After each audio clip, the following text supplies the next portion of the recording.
एक बयान आपका काफ़ी चर्चा में रहा था हनुमान जी बेनीवाल को लेके कि वही मैदान वही घोड़े वापस आ जावे, आमना सामना हो जाएगा। क्या लगता है आने वाले लोकसभा चुनाव में? मैं तैयार हूँ। हनुमान जी बेनीवाल और आपको जब भी एक दूसरे पे बयानबाजी का मौका मिलते तो तीखे शब्द निकलते हैं। कोई पारिवारिक या राजनीतिक लड़ाई? हम तीखे शब्द बोलते हैं, वो अपशब्द बोलते हैं, इतना फर्क है। और रही बात पारिवारिक लड़ाई की, तो ये उन्होंने खुद ने एक जगह बोला था कि मेरी एक राजनीतिक परिवार से रंजिश है और मेरे लिए वोट पूरे नहीं पड़ रहे थे, इसलिए मुझे भारतीय जनता पार्टी के साथ में गठबंधन करना पड़ा था ताकि मैं उनको हरा सकूं एक्स्ट्रा वोट लेकर। तो वो ये खुद मानते हैं कि उनके पास में उतनी ताकत नहीं थी कि अगर वो अपनी पार्टी से चुनाव लड़ते तो वो मुझे किसी तरह। राजस्थान की सियासत में एक कहावत आपने भी कई बार की है कि नागौर की राजनीति का ऊंट जिस करवट बैठता है प्रदेश की सियासत उस करवट मुड़ जाती है। अब की बार क्या लग रहा है विधानसभा चुनाव में नागौर की राजनीति का ऊंट कौन सी करवट बैठ रहा है? देखिए, जितने टिकट अभी तक जारी हुए हैं उनको देखते हुए सभी जगह आप माहौल देख रहे हैं कितना भारतीय जनता पार्टी के पक्ष में है। और मुझे पूरा विश्वास है कि नागौर ही नहीं पूरे राजस्थान में बीजेपी का जो परचम है वो बहुत मजबूती से लहराएगा। 2023 के अंदर विधानसभा में भारतीय जनता पार्टी की सरकार बनेगी। 2024 में आने वाले समय में बेनीवाल जी के साथ साथ स्थानीय विधायक महेंद्र चौधरी भी आप पर हमलावर है। वो कह रहे हैं कि उन्होंने जीवन कांग्रेस को दिया और अब भाजपा में आए हैं।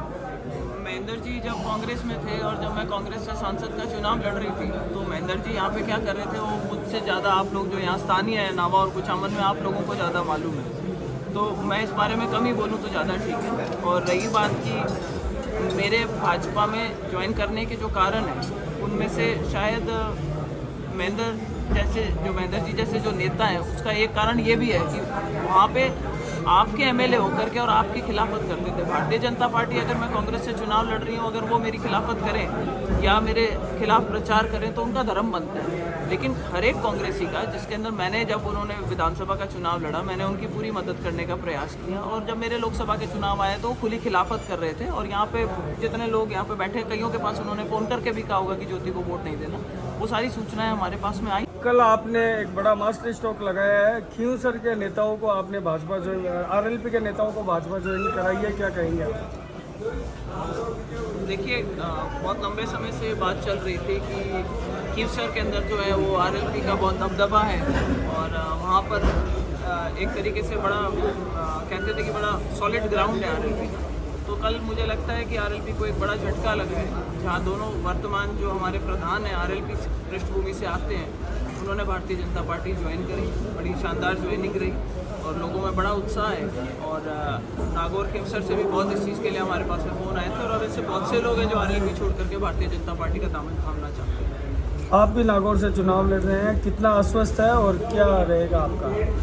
देखिए, आज टिकट मिलने के बाद नागौर में पहली बार जा रही हूँ और जो रास्ते में माहौल दिखा है, जो जोश दिख रहा है लोगों का, उसको देखते हुए लगता है कि भारतीय जनता पार्टी का पूरे नागौर जिले में ही बहुत अच्छा माहौल है। आज हम यहाँ नावा कुचामन में आज विजय सिंह जी हमारे साथ हैं तो इनके पक्ष में बहुत ही फेवरेबल माहौल है। मुझे लगता है नावा में इनकी जीत सुनिश्चित है और शायद यहाँ पर तो ये फैसला करना भारी होगा कि जीत कितने अंतर से हो रही हमारी बात। तो टिकट आने के बाद में मकराना विधानसभा क्षेत्र से जब टिकट मिला था तो बागी प्रकाश जी भाकर सामने आ रहे हैं। उन्होंने जो सभा की थी उनमें आपका नाम भी लिया था कि ज्योति जी मिर्दा ने भी मेरे खिलाफत की थी और टिकट एक पैराशूट उम्मीदवार को दिला दिया। क्या मानते हैं? पैराशूट तो कैसे हो सकते हैं विचर साहब, वहाँ पे ये मेरे समझ में नहीं आता। रही बात मेरे टिकट दिलाने नहीं दिलाने की, तो भारतीय जनता पार्टी कोई ऐसी घर की पार्टी नहीं है कि कोई भी किसी को टिकट दिला दे। और आप खुद जानते हैं कि मैंने 2 महीना पहले पार्टी ज्वाइन करी है, तो मैं किसी को टिकट दिलवा सकूं या कटवा सकूं ये तो मुझे नहीं लगता कि इस पार्टी में संभव है।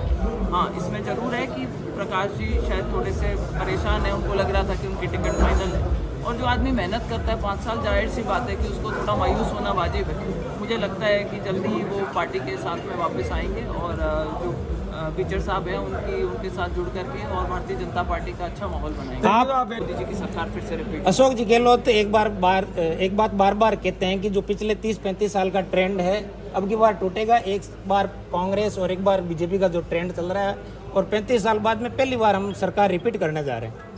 ये तो ऐसा उनका मानना है, लेकिन मुझे तो कहीं ऐसा माहौल दिखता नहीं कि सरकार रिपीट होने की कगार पे। उनके खुद के सर्वे बताते हैं कि वो 60 से नीचे सीटें आ रही है। अगर वो इस तरीके का कॉन्फिडेंस दिखा रहे हैं पब्लिकली, तो उसके पीछे क्या कारण है वो तो वही बता। एक अंतिम मार्केट आपकी सरकार बना रहा है, आपकी 115 से 16 सीटें दे रहे हैं, आपको क्या अनुमान है भाजपा कितनी सीटों पर जाएगी? देखिए, ये तो इतनी टिकटें डिक्लेयर होने के बाद में अगर सट्टा बाजार मैंने फॉलो नहीं किया, पर अगर आप कह रहे हैं अगर ये आकलन है तो जीत तो सरकार मतलब पहले से ही बन के आ रही है। और बाकी की जब सीटें अनाउंस होंगी तो ये मेरे को लगता है कि ये जो फिगर है काफ़ी ऊपर जाएगा और क्लियर बढ़िया मेजॉरिटी के साथ में भारतीय जनता पार्टी की सरकार बनेगी। नवा विधानसभा में आप अभी मौजूद है, नवा विधानसभा सीट को लेके क्या समीकरण कहते हैं? मैं यही कहना चाहती हूँ कि विजय सिंह जी को भारी मतों से यहाँ से विजयी बनाएं, भारतीय जनता पार्टी को यहाँ पे मजबूत करें।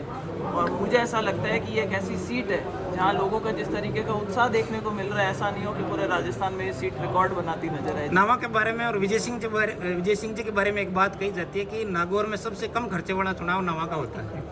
वो उन्होंने आते ही अपना हिसाब बता दिया था। अभी मुझे कोई पीछे एक जगह रुके थे जब उन्होंने एक बताया था कि मेरी जेब में इतने पैसे थे, 1100 रुपये मंदिर में चढ़ा दिए, उसके बाद में जितने बचे हम इतने चुनाव लड़ना है, खर्चा आप लोगों को उठाना। विजय सिंह जी क्या मानते हैं जब लोग चुनाव में अरबों करोड़ों की बात करते हैं, से कम खर्चे में चुनाव कैसे संभव हो पाता है? ये जनता ही करती है अपने आप खर्चा। या कोई फॉर्मूला ऐसा? नहीं, फॉर्मूला नहीं है, जनता का ये फॉर्मूला। चलिए, धन्यवाद। सरल स्वभाव है। कई कांग्रेसी तो